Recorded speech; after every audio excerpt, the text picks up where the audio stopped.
Hey guys, I know it's been a long time since I've done a tutorial. Hopefully you're going to try and get us some more.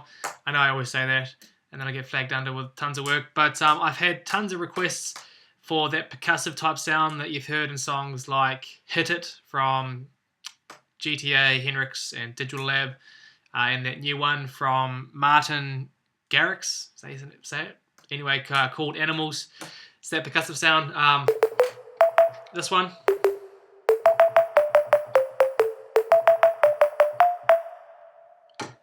Excuse the roughness, that was just an example. So that's the sound that I'm going to show you how to make. I've already got it here on the synth. It's super simple to make. Obviously, you can then take the sound and further change it however you want to your own taste. So those oscillators actually aren't in use. It's just the one oscillator. It's a sine wave. Put it up 2 octaves to 24 semitones. And it's just all standard. It's not even going into any filter. You can see here that the filter 1 and 2 are both turned off. So that's simple. So really it's just a sine wave. And it's got some pitch envelope here. So all it is number one.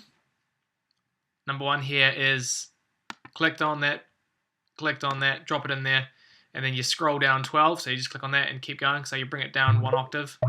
So it says -12, and then just copy how I had the settings in here so that you have that same envelope. And that's just to help give an extra bit of pluck, an extra bit of strong transient with that pitch modulation. So that's what that's doing.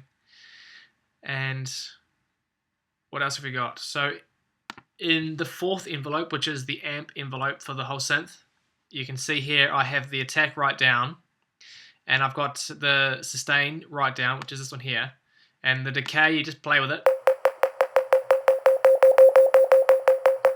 until you get it just the way you like it.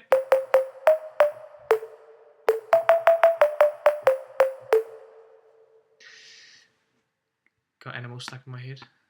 Okay, so that's how you got amp number 4. And that's pretty much it. I mean, what have I done in the voicing tab? The voicing tab, I've just put it down to mono. And in the oscillator tab, I clicked the restart via gate button there. On the effects, had the dimension expander.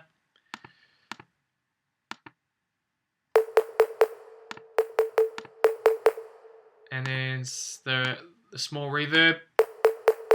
The EQ really isn't doing anything. The only one I changed was that one there, but that wouldn't really make much of a difference. So come down here to insert 1 bit crusher.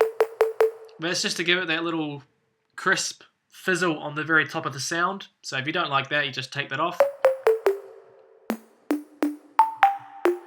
So that's it. It's just 1 oscillator. You can obviously go on and add some more oscillators as well.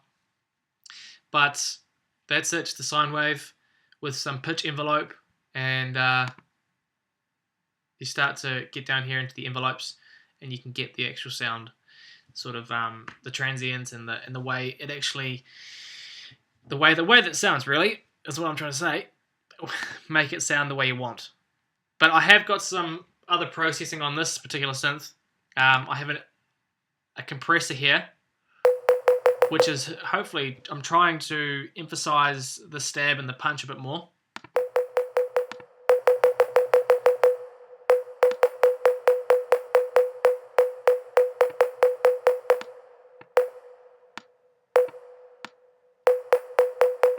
There we go. So now it's actually doing some work. So I brought the threshold down, so it's actually starting to hit the audio. And the attack, you want to play with the attack. If you go too slow, it will miss the transient and it won't actually sort of compress it. And if you go too fast, you just squash the transient as soon as it hits the compressor. So just sort of play with the attack, and then you'll find a really nice setting where you'll get some good punch. So next up, I have an EQ with some crazy sort of work going on in here. That's without. This is, I think I did this so it just sounds more percussive, really. But all I did is just boost the shit out of the top end. And just a reverb, just 2 reverbs actually. And the inflator there, the Oxford inflator, is basically just keeping the levels in check. But from there, you can change from in massive, you can change the oscillators, you can add more, you can change the envelopes. There's heaps of things that you can do. You can add, a massive delay in there. I haven't got any delay. You can get rid of the bit crusher, add white noise, whatever you want. But that is the gist of how you make that sort of really, it's kind of like tech house, but it's been used a lot in the big sort of festival and electro tracks at the moment. Even Knife Party with that song Alrad, if that's how you pronounce it. So it's very popular right now. Super simple to make, and you can take that. I'm going to have it up for a free download on my Facebook page, so just follow the link below, and you will be able to see it. And hopefully, maybe I'll get back into some more tutorials. No doubt it'll probably be 6 months before I do another one, but I promise I'll try and do some more. And thanks for watching. Cheers.